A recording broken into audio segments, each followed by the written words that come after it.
streaming now? Okay. Okay, call this meeting of the Canmore Planning Commission to order. My name is Jeff Roberts, and I'll be the chair for this hearing. All questions and comments should be directed through the chair. The board members we have here today are, and so I'll just go through my screen here. Larry, you can introduce yourself.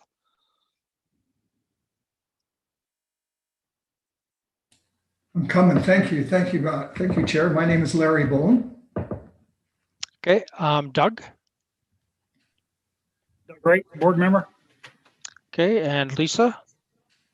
Lisa Jackson, board member. Okay, and Joanna. You're on mute. Joanna McCallum, council rep, board member. Thank you. Florian. Florian Youngin, I'm public board member. Okay, thank you. Will those that are here from town administration please introduce yourselves? I'll start with you, Jolene. You're up in my top left corner. Jolene Noel, secretary. And Jane. Jane Dean, meeting administrator. Okay, and next I've got Brian here.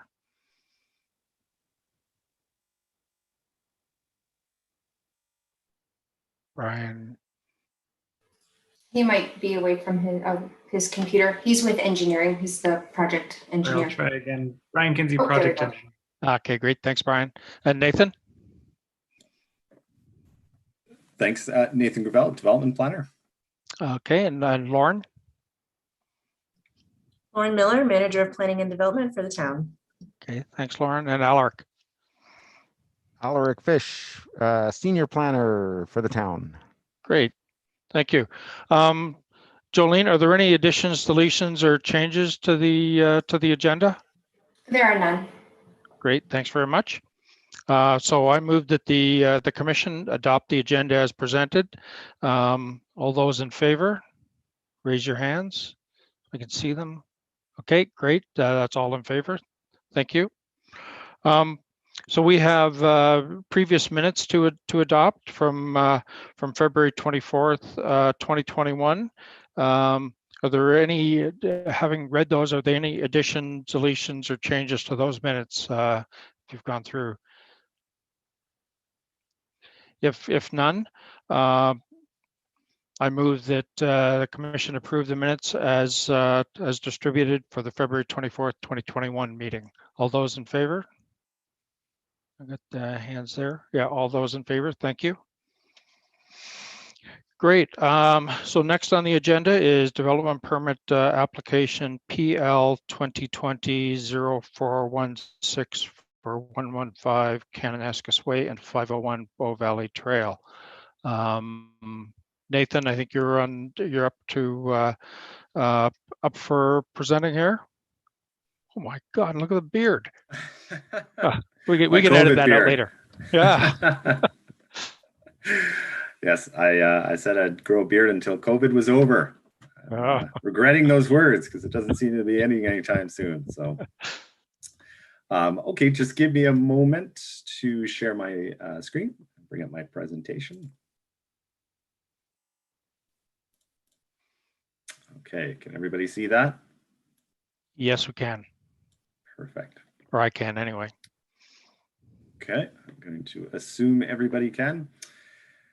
Okay, good afternoon, members of the Canmore Planning Commission. My presentation today, as already mentioned, is in regards to development permit application PL 2020-0416, an application proposing 74 visitor accommodation units located at 115 Cananascus Way and 501 Bow Valley Trail.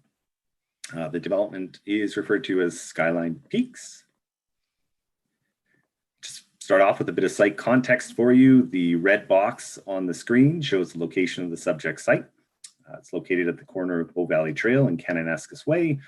The subject site is a brownfield site previously used for automobile sales. Any history buffs will remember that it's the old Chrysler Jeep dealership. Wasn't closed down too long ago. Adjacent to the site are a variety of uses and features, such as to the northwest is Mountain View Inn.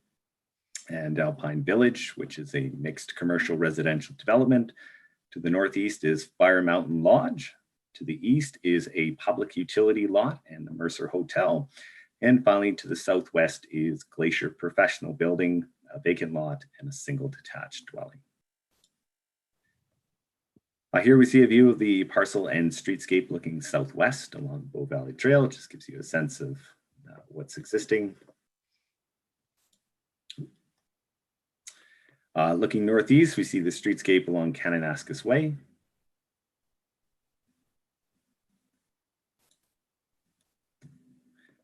The subject site is within and governed by the Bow Valley Trail Area Redevelopment Plan. The ARP envisioned this area for accommodating much of Canmore's capacity to provide accommodation to visitors outside of the resort center areas. So simply said, it's an area for hotels and also for services that support visitors. The development complies with this and all of the requirements of the ARP. With regards to uses, only one use is proposed, that being, as mentioned, visitor accommodation, and 74 units of which. This use fits the intent of the BBT ARP, as well as the Bow Valley Trail General Commercial District. So what does it look like?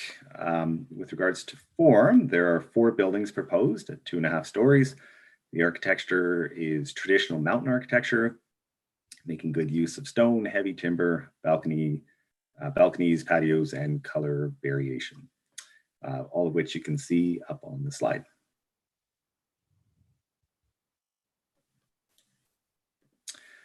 This rendering is depicted, shows the development at night, but I wanted to share it anyways as it provides a good sense of scale and also gives you a bit of a sense of where the buildings are located relative to the road and how the site is laid out in 3D. With regards to site layout, there is a courtyard pool area as well as surface parking. There are 2 vehicle entrances from Kananaskis Way. Those are indicated by the 2 black arrows on the slide. And there are 5 pedestrian entrances to the site from Kananaskis Way and Bow Valley Trail, and those are indicated by the red arrows. So we're seeing fairly good pedestrian permeability to the site. Each building includes street-facing patios, balconies, and quality landscaping.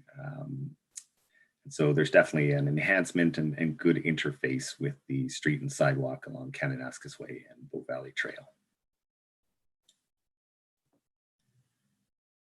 So does it comply with the land use bylaw? No, this application requires 2 variances, variances to maximum eave line height and pedestrian connectivity. Looking more closely at the first variance to maximum eave line height, the district restricts the maximum eave line height to 7 meters. However, the district also allows for the development authority to relax this amount to 9 meters where it's satisfied that the intent of the massing and scale guidelines in our architectural and urban design standards are met. So essentially you've got things that break up the perceived massing like balconies, material variation, articulation, those sorts of features on the building. Building 1 complies with the 7 meter eave line height maximum, and that's up here if you can see my mouse on the screen. However, the street-facing eaves of buildings 3 and 4 exceed the 7 meters, but are within the 9 meters. So those are the green line, if you will, on the screen there for buildings 3 and 4 show where the eave line height is greater than 7 meters, but within 9 meters. Oh, sorry about that. Both buildings 3 and 4 are under roof peak height, make good use of building articulation. As I mentioned, include balconies and material and color variation to break up the perceived mass of the building. So administration supports the eave line, an eave line height up to 9 meters. The second part of this variance is that the courtyard facing sides of buildings 2, 3, and 4, so right here, these 3 buildings, exceed the 9 meter eave line height limitation, with the highest being up to 10.47 meters in eave line height. So these eave lines are represented by the blue lines. It should be noted that the height measurements are based on existing grade. So the absolute height of the eave lines here are actually within 9 meters. All of them are. Fill is added to the site in areas to allow for more consistent surface grade. So, does penalize the developer a bit on their height at times. And you'll also see in the slide that the building facades for all 3 buildings, it's the same. Steps back up to 1.5 meters. So that aligns with the intent of the massing requirements in the bylaw. So, if they pushed the facade forward and continued down with the roof, the eave line would be the same as the other buildings. So, as these are interior facing, they've pushed the facades back, and there's no impacts on adjacent properties. Administration supports the proposed variance. The next variance is to the requirement for development to provide a continuous pedestrian environment that takes into account the pedestrian experience of walking to and from the building and how spaces are connected. So it's believed that the 1.2 meter wide on-site pedestrian pathways could be a bit wider, for example, 1.5 meters to offer better pedestrian experience. The applicants indicated that there's really no space remaining to increase the width of the pathways, so hence a variance is needed. Administration supports the variance, recognizing the competing development requirements for the site, leave really no space for modifications. So these would be minimum on-site parking requirements, landscape area and tree requirements, minimum floor area requirements, fire smart requirements, and so forth. So there's not a lot of room to move there. And 1.2 is feasible. We support the variance.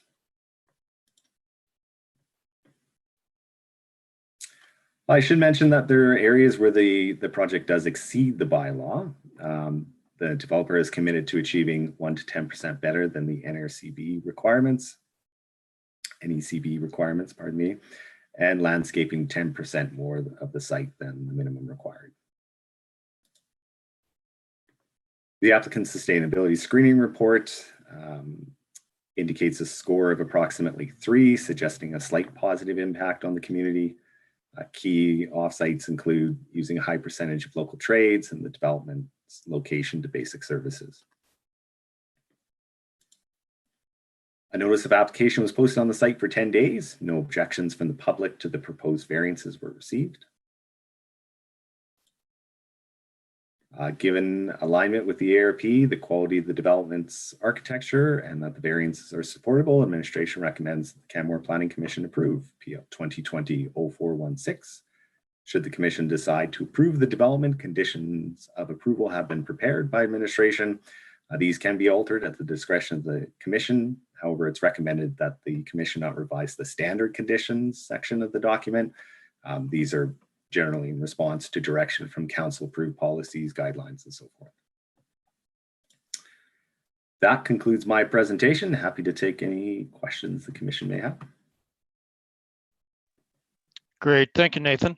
So I'll go down my list here and ask each member if you've got any questions. I'll start off with you, Larry. You're top of my view piece here. I guess that's this disadvantage of having your last name start with B. I have just a general question, or a couple of questions, but the first general one, the public utility lot, this is education for me. What would ever happen there? Or would there anything ever happen there? Along the Bow Valley Trail frontage? Correct. You're referring to? So there are some plans to, in the future, put some more infrastructure, public infrastructure there. Maybe I'll actually defer that question to Brian, our municipal engineer, if he's on the line still. Sure. And yeah, so Larry, just to clarify, do you mean the large tree lot towards the roundabout? Correct. Yeah, so that lot's actually a stormwater management facility. So all of the Montaigne Business Park stormwater flows into that low point has some water quality and quantity treatment, and then it goes into the stormwater system. So there would be no anticipated development in that area. Okay, thank you. On the inside grade, you made a comment that it's within the, excuse me, the 9 meters. My goodness, I apologize. Is there an approved grade, finished grade for the site, and would it be within the 9 meters? So the developer provided a grading plan with their application. So yes, so if you took the finished grade, if you measure from finished grade, they're within the 9 meter height. Okay, that's the end of my questions. Great. Thank you, Larry. Moving on to, Doug. Have any comments, Doug? No questions. Okay, Lisa? Just a question out of curiosity more than anything, with the pedestrian connectivity aspect being smaller, but then there being also seems plentiful landscaping. I'm just wondering, when the comment was that there's no more room to feasibly increase that, is there no ability to trade off with the landscaping versus that connectivity, or any desire to? Just curious about that.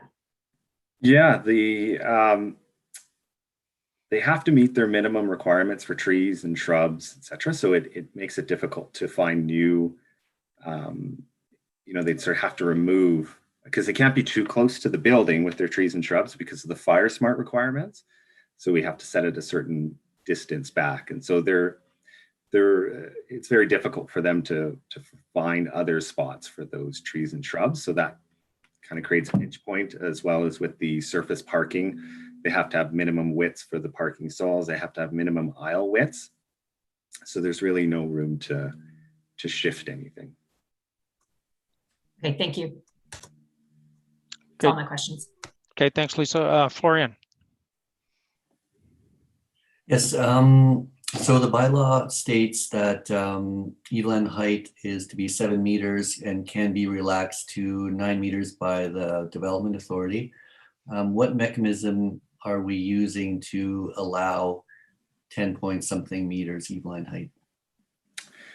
Yeah, so the bylaw doesn't state that you can't grant an additional variance to it. It's, for example, if you look at the regulation above, I think it's related to height. I'll just bring up the bylaw here. It says no more than, just give me a second to bring it up. Commercial TG.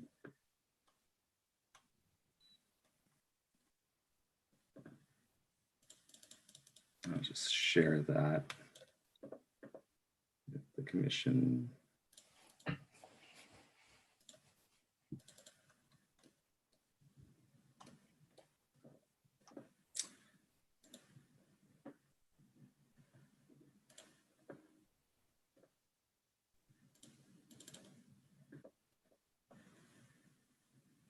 So it says where, so if you look at the regulation above, it says where the Development Authority is satisfied that the architectural integrity of the building would be enhanced, variances may be granted to allow 20% of the building to exceed the maximum height by 20%.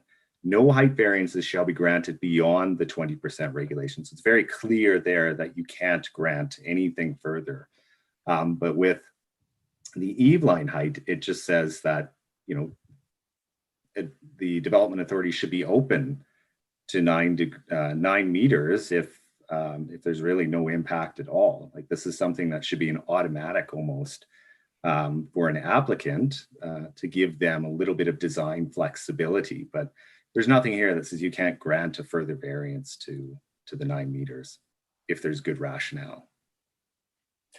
So the 20% only relates to building height. Do I have that right? Correct. Okay.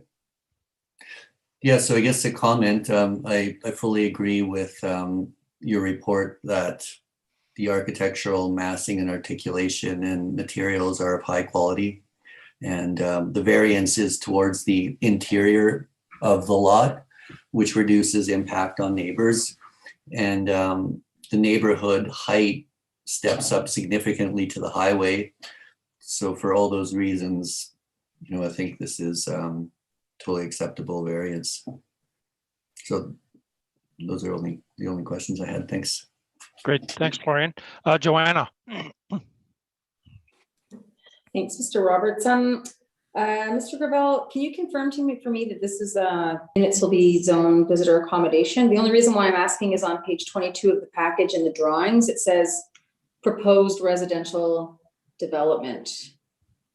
Proposed residential development, and I just wanted to make sure that that was just a typo. That should be just a typo. Let me bring that up.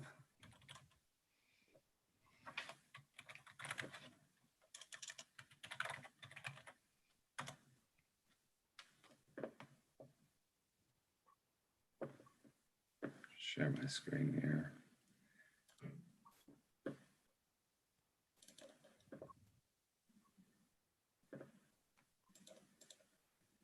Oh, sorry, you're gonna have to bear with me while this thing searches. Sorry, you said on page 22, Joanna? Of the package, yeah. Okay. So this drawing? No, it's actually like a conceptual images. It's like it has the 4 images of the build. One is more aerial and the other is from different. There you go, right there. Proposed residential development. That's a typo. Okay, I just wanted to be sure. And I think they were considering, I think, initially some tourist home development as part of it, but what they've applied for is all visitor accommodation. Excellent. And then is it expected that this will be phased, do you think?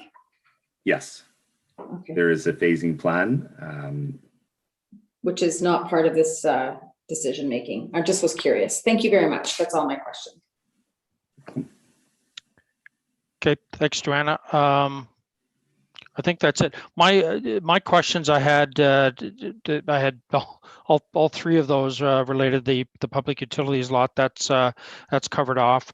The residential development was covered off, and to continue the dialogue on the I'm just looking for clarification that the roof line would be within the 9 meters from the proposed finished grade after that the fill had been added there. So when the term absolute was used, that's from finished grade to the roof line. Correct. And I think you confirmed that, right?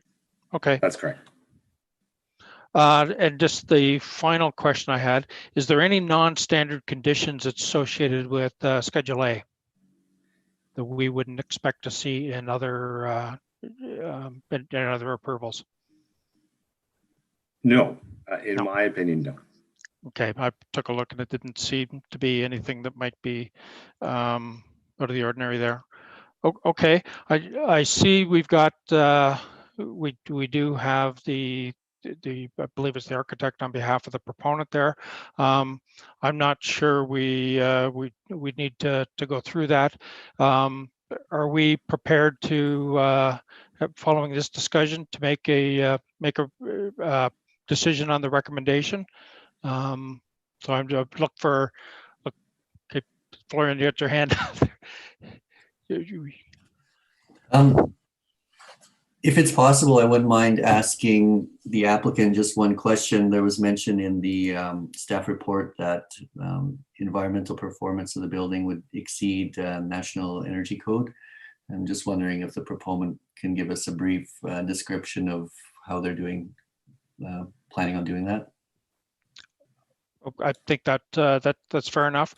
Mr. O'Hare is here. Could he? Would he be prepared to answer any questions you may have on that?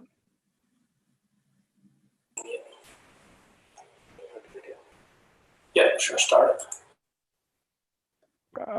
Okay. Okay, go ahead, Florian. We've got Brian on the line now. Okay, yeah, I was curious to hear how the building will exceed the National Energy Code. What strategies are being used to achieve that?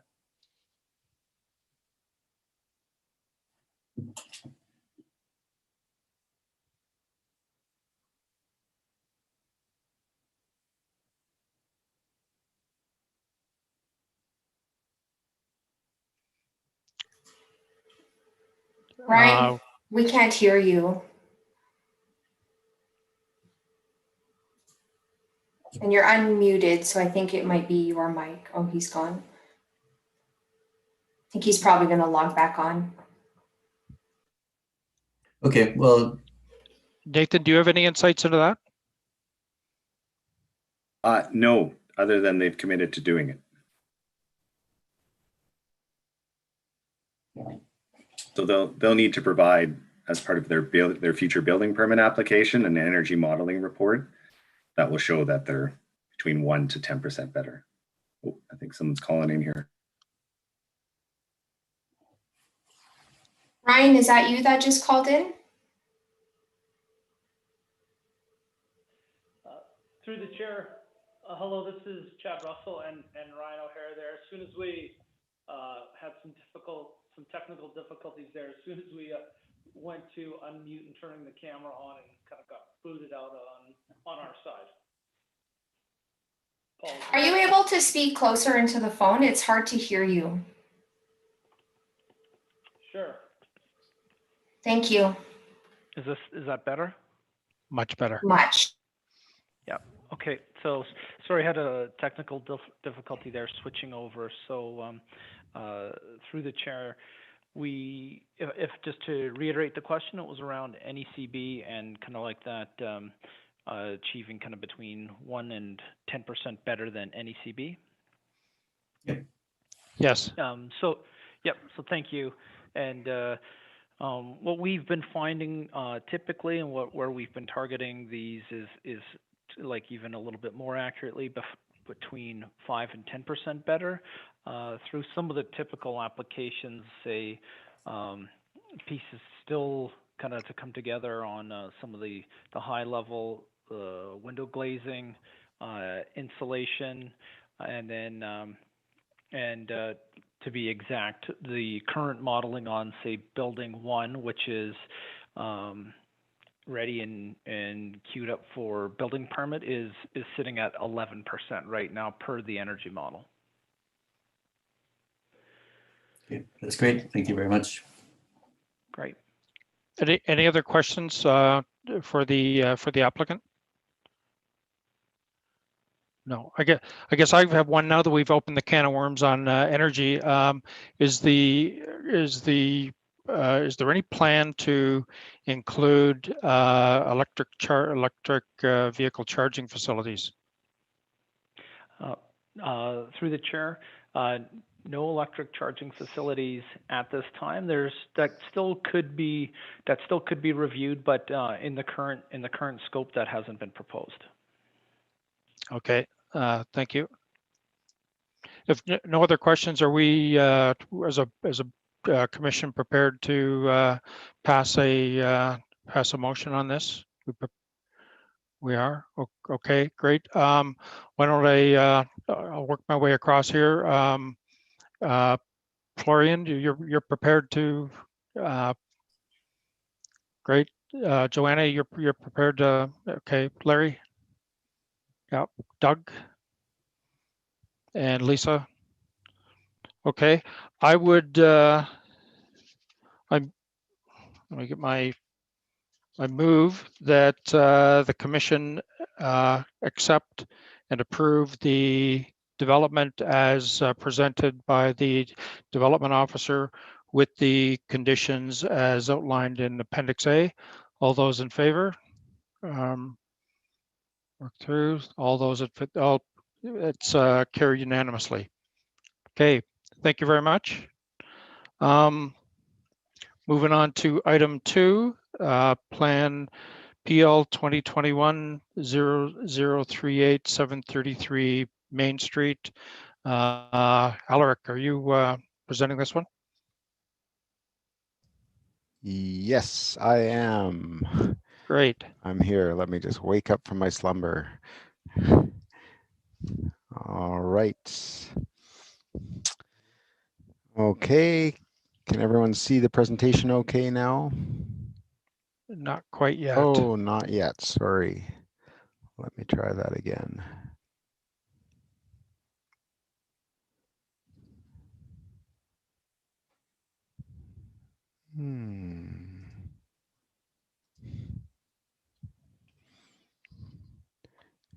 How about that? Is that better?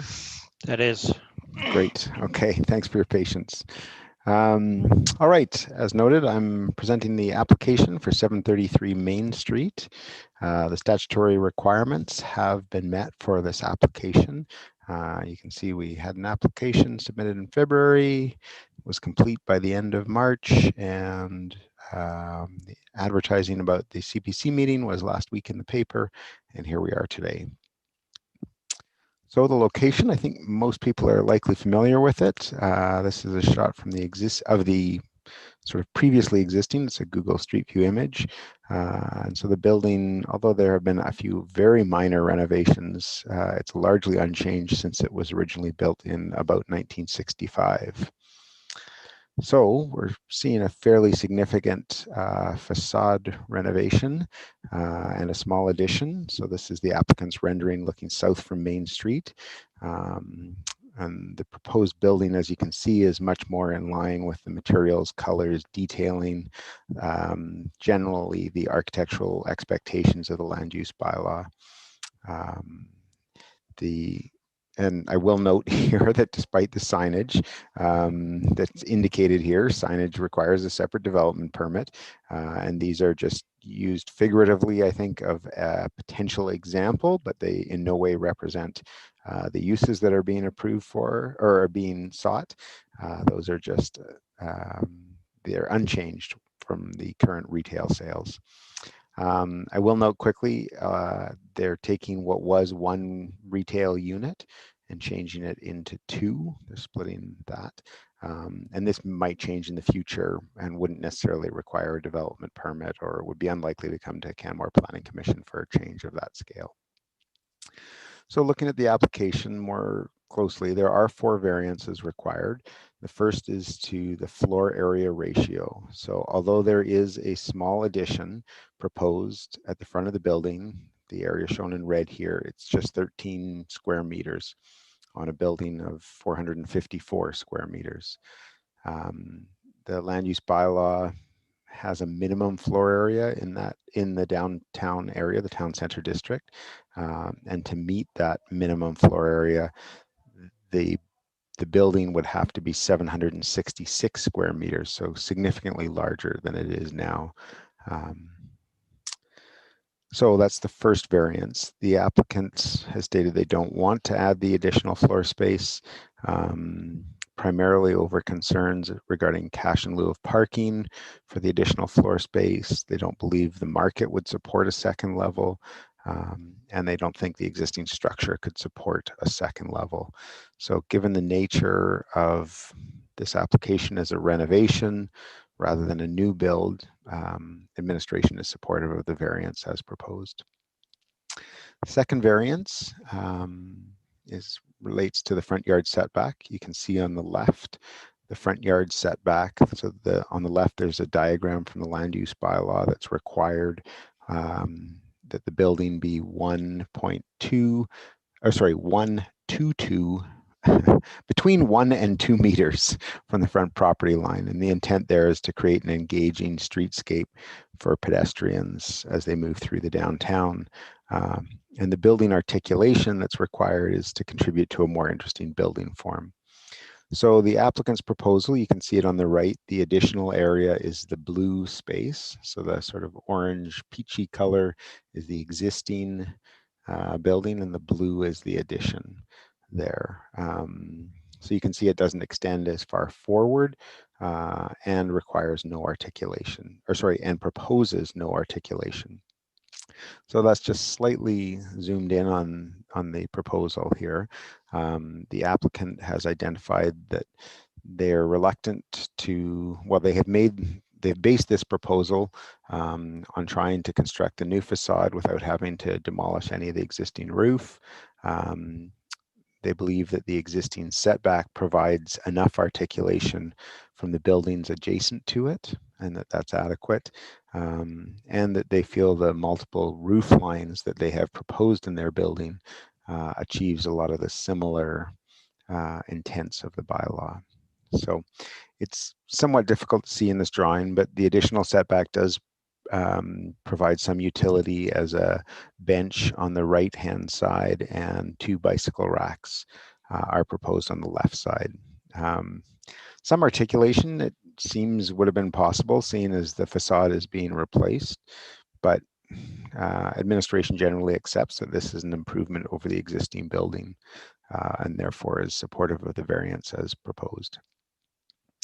The third piece relates to roof pitch. The Community Architectural and Urban Design Standards establish guidelines that prescribe what I'll call a traditional architecture form. And generally that's rooted in a steeply pitched roof at a minimum of 612 slope. As proposed, there's large overhangs, and the roof certainly achieves the intent to be a prominent feature in the design of the building as required by section 11.5.4, but doesn't achieve this 612 roof pitch as contemplated in the bylaw. The bylaw does state that new contemporary buildings are expected to achieve green building initiatives, and nothing has been proposed for this development.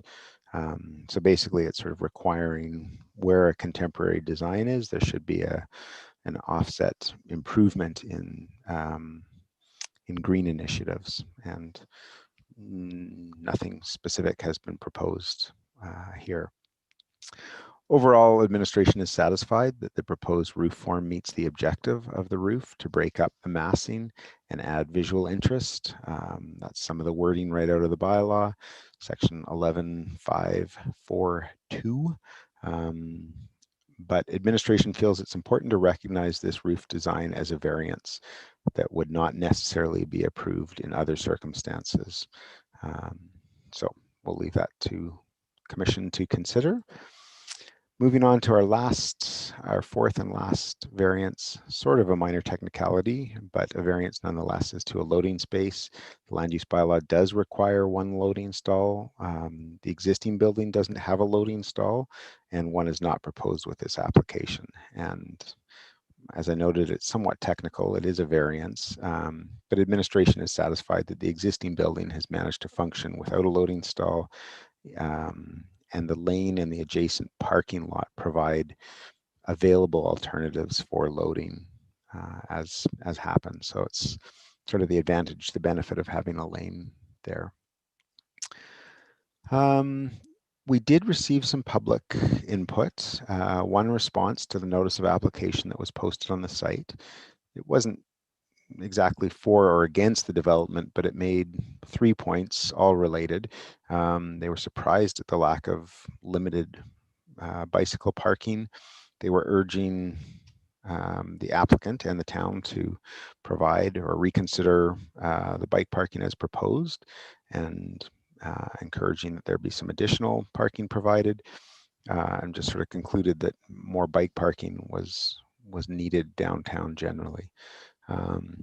So the Canmore Planning Commission could require additional bicycle parking, and administration feels that, you know, even 1 more of the quote unquote staple bicycle racks in the front, the simple U racks, should be easy to achieve. So that's for Commission to consider. So in summary, there are 4 variances as requested. The details are here and were in the report. The floor area ratio, the front yard setback, the roof pitch, and the loading stall. Overall, administration is supportive of the application and recommends that Planning Commission approve the application subject to the conditions set out in Schedule A.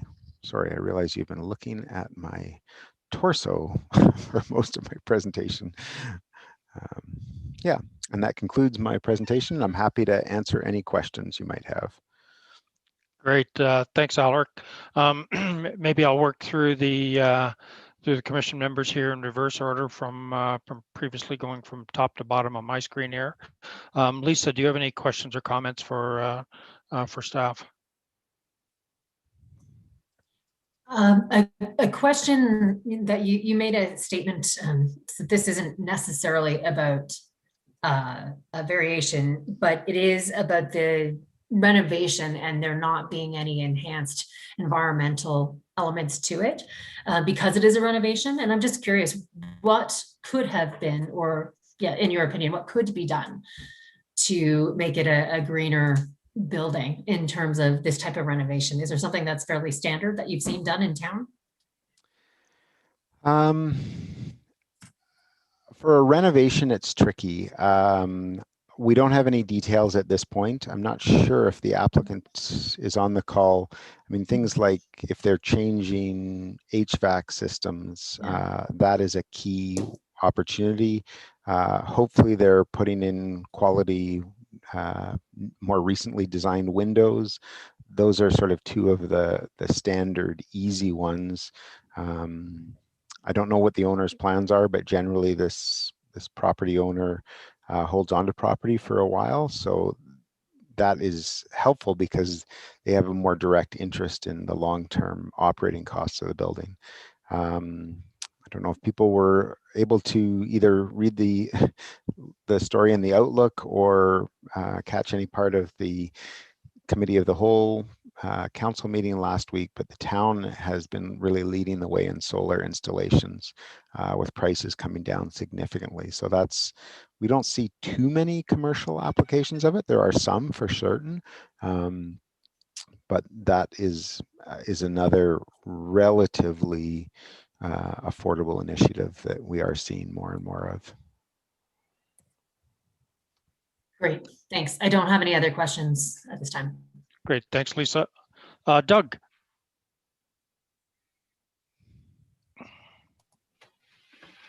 I guess a question on the applicants.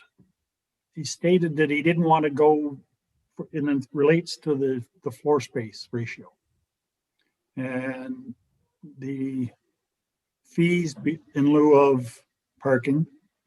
And the biggest one was that he didn't think it would support a second level and didn't think there was a exact wording, I believe, could support a business on the second floor. Now, I would suspect that either the Downtown Business Association or the Chamber of Commerce would know, and right now, because of COVID, things are different on demands for business space, but would have an idea on what is the demand for business space in the downtown core. And secondly, I'm a little leery when he says he doesn't think that we would support a second level. Has he not asked an engineer to look at it to see whether it actually would support one? To have the applicant just say he doesn't think is, to me, not a good answer. The front yard setback, yeah, I agree. It is definitely an improvement, and the original building is well set back from the street. To bring it forward, the idea of, an additional bike rack is a good idea because there is the room there and it would break it up. We don't want to get too many bikes on Main Street because it gets crowded enough with pedestrians. And some sort of environmental enhancement, I think, is a good idea. And that's my comments on it. Okay, thank you, Doug. Larry. Thank you, Mr. Chair. I have a couple questions. Is the fact that the building does not align with the other buildings, is that the desire of administration? We do like some articulation, so having a bit of variation in the front makes a more interesting streetscape. Usually that's sort of prescribed within a single building site, not necessarily relative to adjacent neighbors. But because the lots are fairly small here, it's somewhat less of a concern, as the frontages do vary with the neighbors. Okay. The structure of the building, the structure capability or the integrity of the building, that's not part of our approval process or anything? Or would that be checked by another party?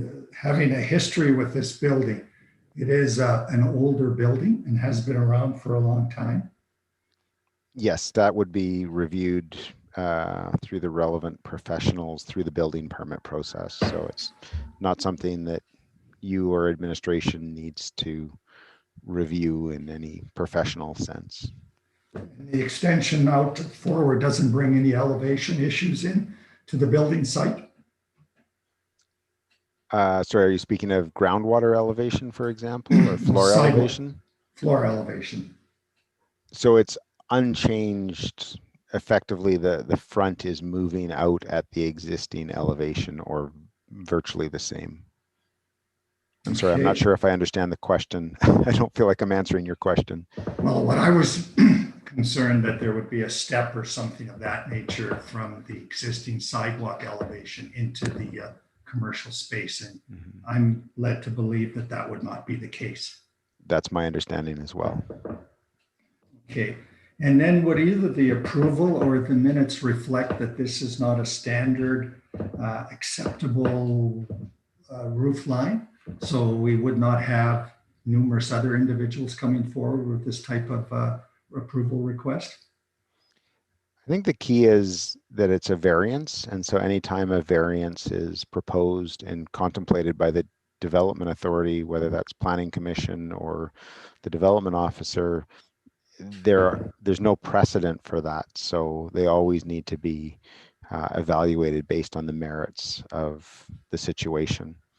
So for example, the last application had a variance to the eave line height, which commission felt was appropriate given the conditions in that site.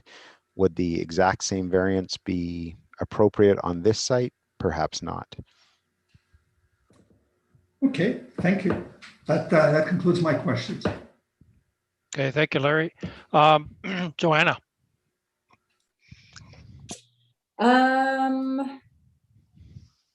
So, Mr. Fish, can you review again what the requirement is in the bylaw in terms of environmental improvements or green building offset? Is that could you go through that again with me, please?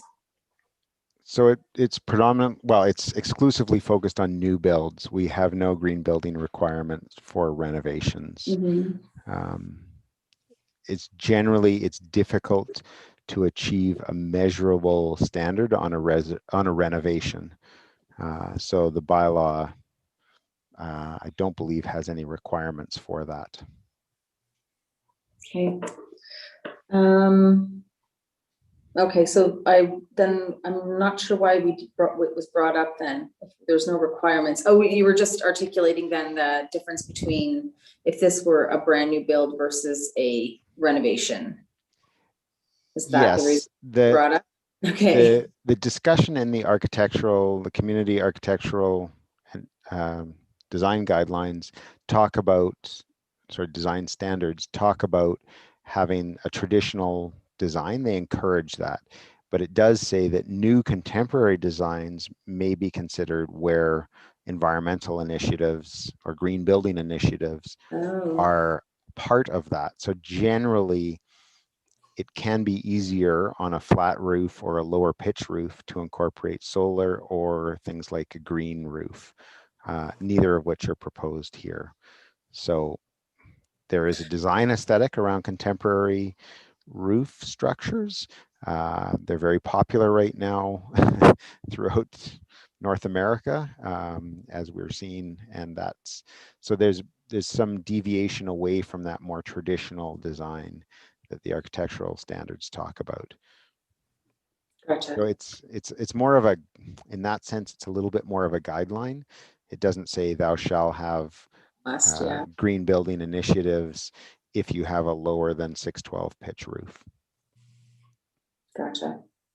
Well, I do agree that the facade is an improvement over what's there before, but I find it disconcerting that the bare minimum is being proposed. So that's my comments, I guess, not necessarily a question.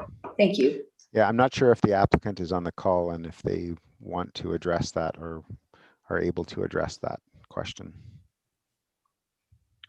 The applicant's actually not on the call, just to speak to that. Oh. Okay. Thank you, Joanna. Florian.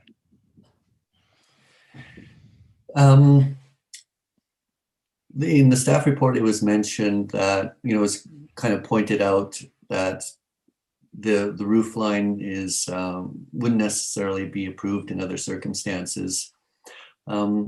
We've seen staff reports for proposals in the last couple of years that referenced a mountain modern architectural style or something in that nature. And so, and we have buildings in town such as the Civic Center or Elevation Place or the Shops of Canmore that are more along that, that are less traditional in form. I'm just, I'm interested to hear what, how administration decides whether a building is classified as mountain modern or, you know, traditional mountain architectural style. This building, for example, you know, you could call it mountain contemporary as well.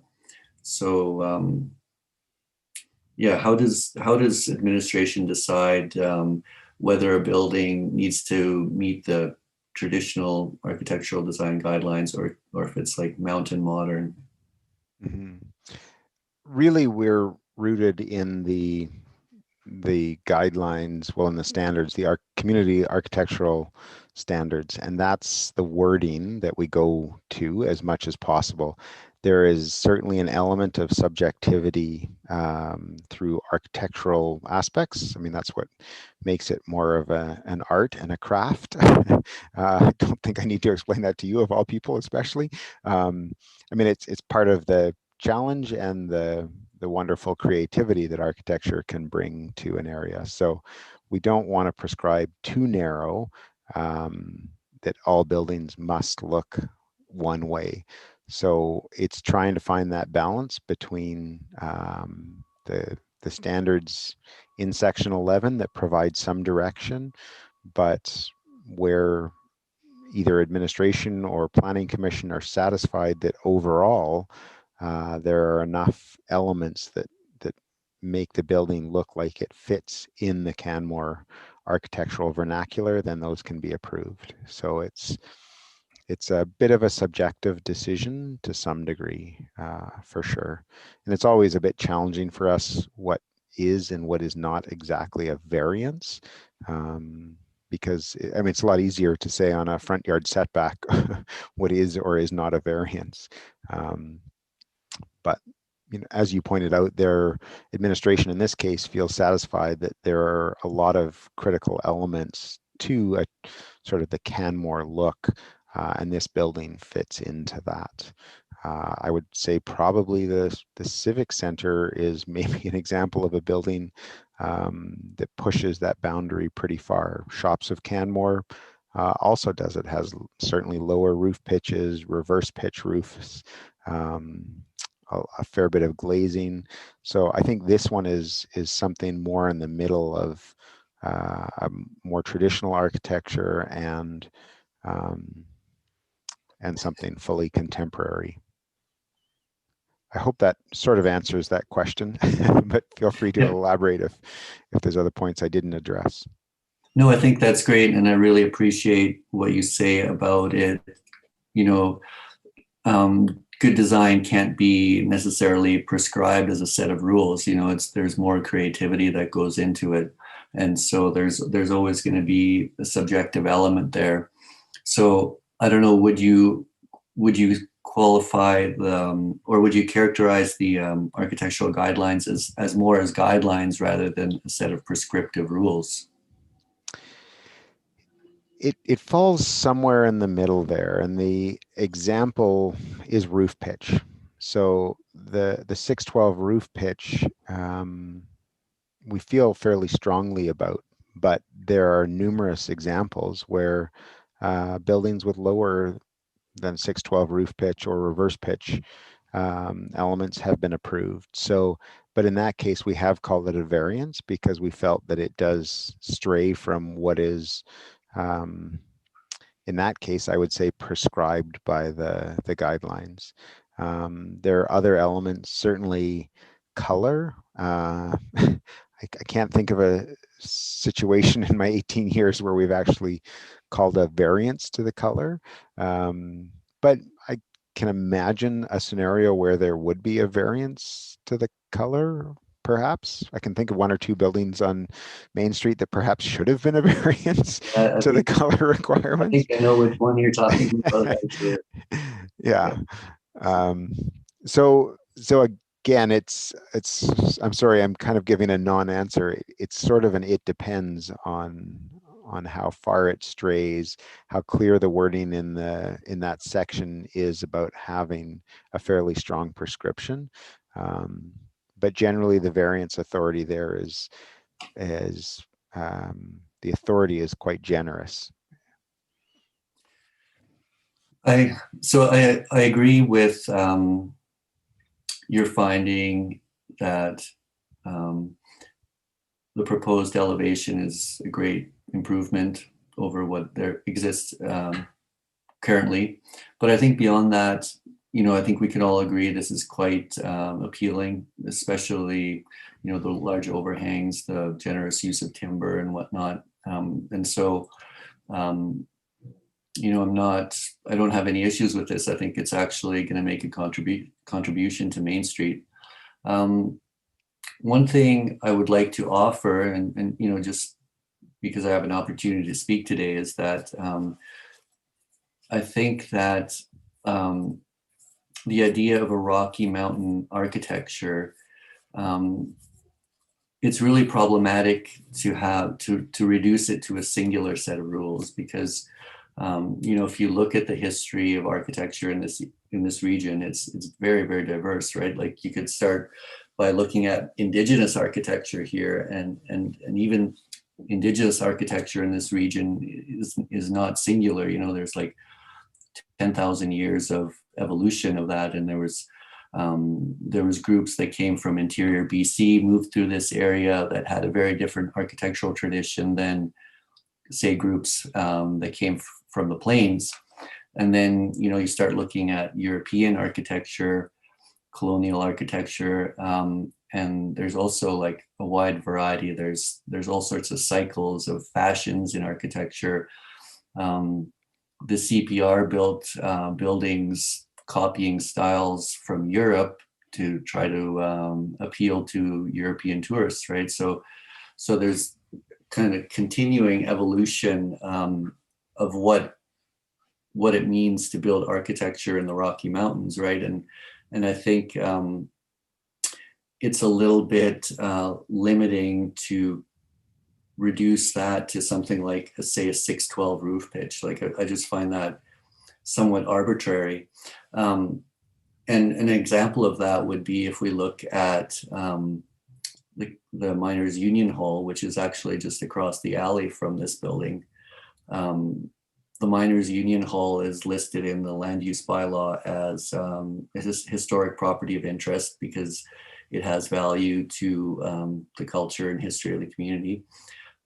If you look at that building, it's got a very low roof pitch, almost no eaves. The people who built it actually went to quite a bit of effort to make it look like it has a flat roof, right? And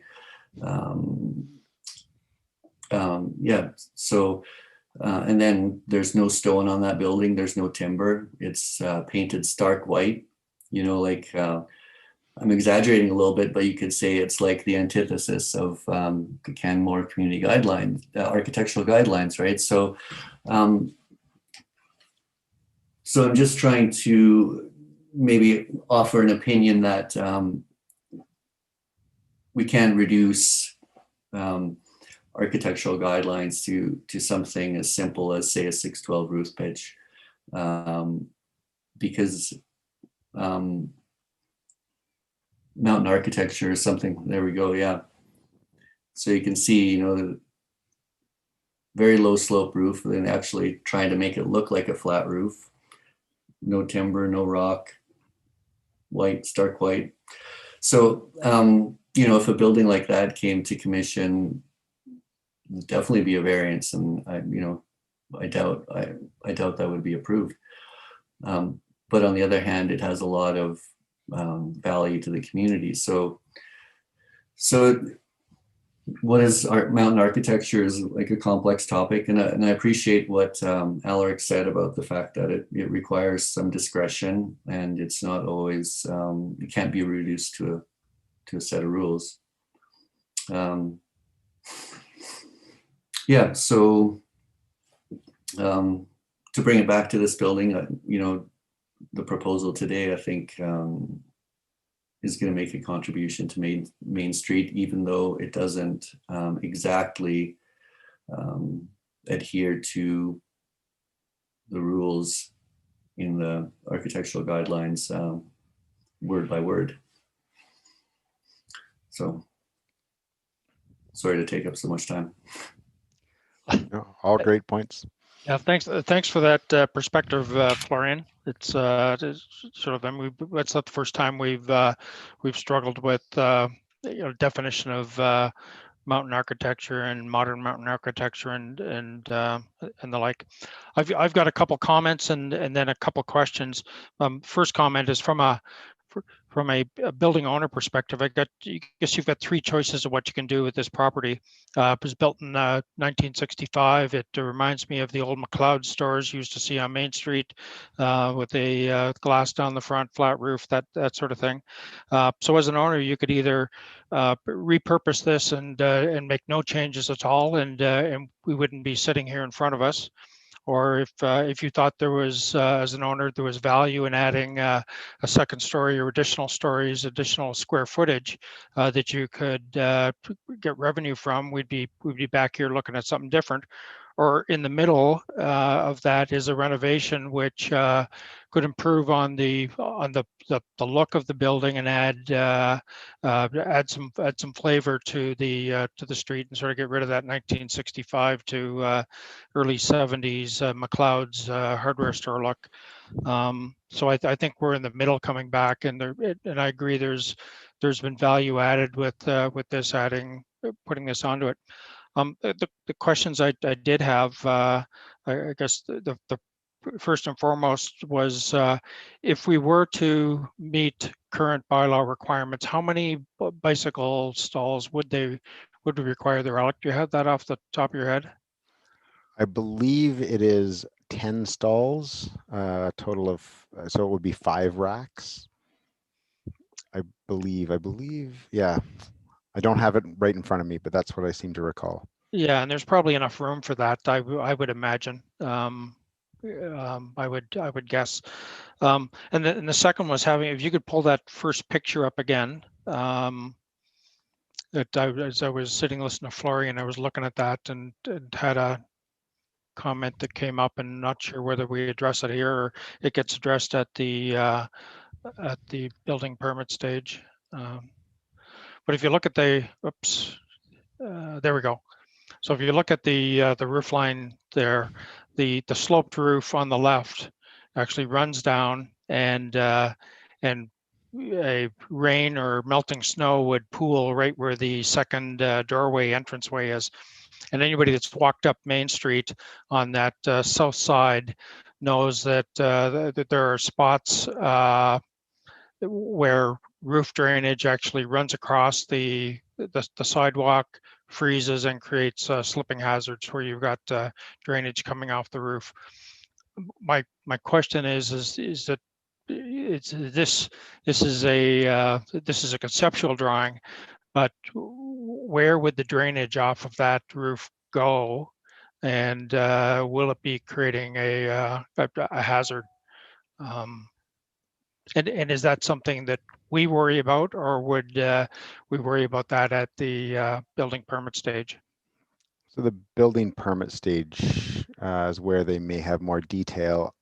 Off the top of my head, I believe engineering has raised that question, and they are capturing the rainwater at the eave, as you've identified, and then we'll be bringing it back towards the face of the building. And I believe, I can't remember 100% for sure. I believe it either enters into the building or it goes down and then under the building towards the back of the property, if I recall. or some of them have, they've cut the sidewalks and you've got grading on the top where it runs out to the street. But Yeah. and so some just runs right onto the sidewalk and it does create a hazard. Okay, fair enough. So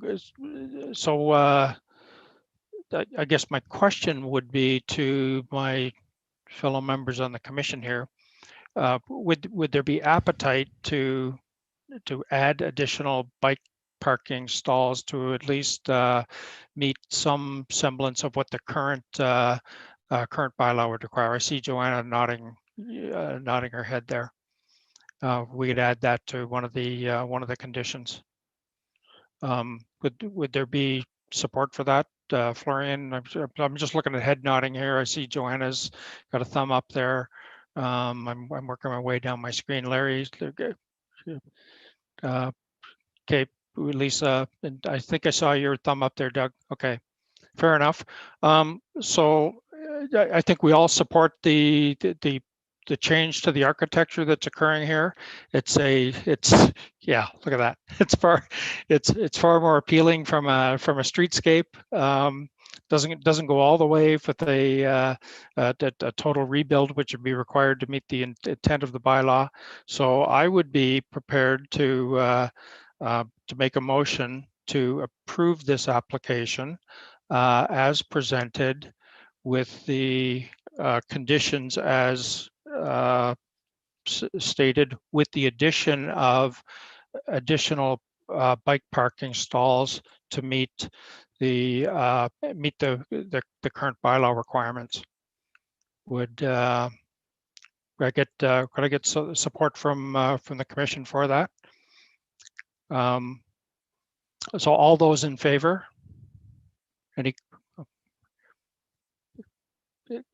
Okay, I think that's unanimous then. Okay. Thanks, Alaric. Does that work? You're on. There you go. Does. I was just going to confirm the exact amounts, but I think maybe I'll look to Ms. Noel or Ms. Miller. I think you just voted on it. So if that's the case, then the conversation at this point is somewhat moot. I did capture in the moments, or sorry, go ahead, Lauren. Nope, go ahead. You can start, Jolene. I was just going to say I did capture in the minutes to meet the current land use bylaw requirements. So it's a bit open. I'm not sure if that covers it. Lauren, what were you going to say?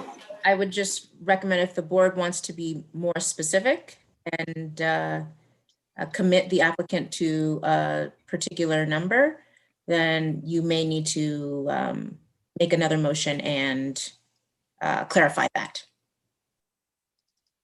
Florian, you've got a comment. I think it would be good to wait and hear from Alaric exactly what that number is, just so we know what we're requiring. If maybe the number is way out of hand. Yeah, thank you. I did confirm that it would be 10 stalls. And so when we first did the calculation, we requested that of the applicant. The requirement for long-term stalls is actually 5, and they have proposed 2 long-term stalls inside the building. And so those are sort of for employees. But for the short term, the requirement is for 10. And we had sort of felt that 4 was maybe adequate.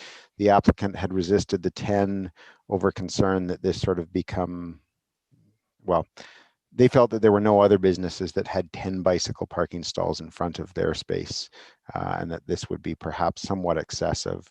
There are, I believe, 2 town racks on the property immediately east of them. Just confirming. Well, it's almost on the property line with this property, as well as there are 2 on the property immediately west of them as well. So that was their some of their reluctance to providing additional. But Yeah, ultimately that's up to commission. I think it would be easy to put a third rack in there. I think they could probably fit 5 in there. It would start to get quite potentially crowded with bikes in there, but we're trying to get bike parking. Yep, Joanna, you had a comment? I just had a question. Does all of the parking, Alaric, and I don't have my bylaw in front of me, does all of the parking have to be in front of the building, or can it be split up between the front and the back? It could be on the back, some of it. It wouldn't have Is that as like a really easy way to get your total number and distributing it from the front? Because you're going to have employees that come through the back door, they'd be able to park there. There's 2 stalls, as you said, that are, did you say there's 2 stalls inside that are planned? Yes, that's correct. So we're looking for a total of 10 stalls. So you would be able to have 2 inside, and then you could distribute the parking front and rear in the building. I don't know what anybody else thinks about that, but that's the first idea that comes to mind. I think my take is there's some variances that we're providing here, and we are trying to take the modes of transportation in a different direction, and this is just a way to move us along that is not expensive but meets the spirit and the intent of where we want to take our Main Street. Florian. I agree with that. I think a requirement for long-term bicycle parking inside the building would have more of an economic impact on the proposal than just bike racks at the front. So I think we need to consider carefully what we're requesting. I'm not saying maybe what is required for a new build is appropriate. Yeah, there was I saw another hand up here. Larry's hand was up. Larry. Mr. Chair, I would caution on 10 stalls because that may take away the access of the building and it may turn into a bicycle parking spot for all of the businesses on Main Street. And it may be unfair to have this property provide all the stalls for the adjacent businesses, if that's possible. I would propose maybe a minimum of 2 more additional stalls as he has. But I do have a concern that we may have a very high profile retail outlet with biking stalls across the front of it. Okay, any other comments? Okay, Doug, you could see your hand up there. Larry's made a valid point with the number out in front, but I think Councillor McCallum has also made a very valid point in doing the parking at the back. So we can meet both and say maybe the 10 is too much. Now let's go for a requirement of doubling the existing, and they have to go at the back. We meet both. Florian. I'm not sure how much bike racks at the back of the building would help the public. I mean, it might be useful for employees that work there, but I wouldn't park my bike at the back and then walk around to Main Street necessarily. But yeah, we're kind of getting into like we got a lot of chefs in the kitchen here. Okay, you, Alaric, you've heard our concerns here. What would your recommendation be for something that's reasonable? I think I would suggest an increase of between 2 to 4 stalls at a location to be approved by the town to the satisfaction of town administration, unless Planning Commission would like this to come back to them, but I suspect not. No. Yeah. No, I think the intent is to add additional stalls in a location that meets that would that meets the intent of what we're trying to do as a town to the satisfaction of town administration. Florian? Yeah, I think what Alaric proposed is kind of a reasonable middle ground. So I'd be willing to support that if others as well do. Yeah, and I wouldn't say 2 to 4. I'd say one number or the other. Either 4 additional or in a location that is acceptable to town administration.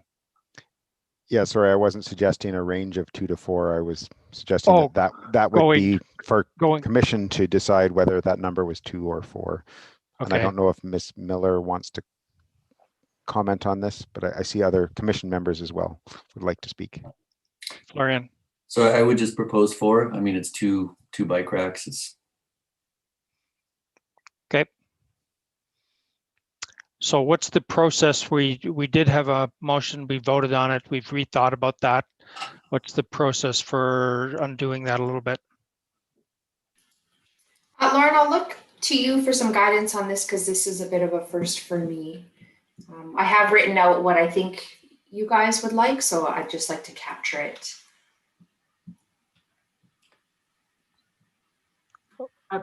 Jolene, I think we're going to need to reference the procedural bylaw for CPC.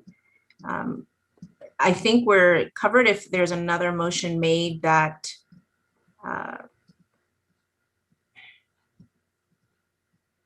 that speaks to the parking specifically.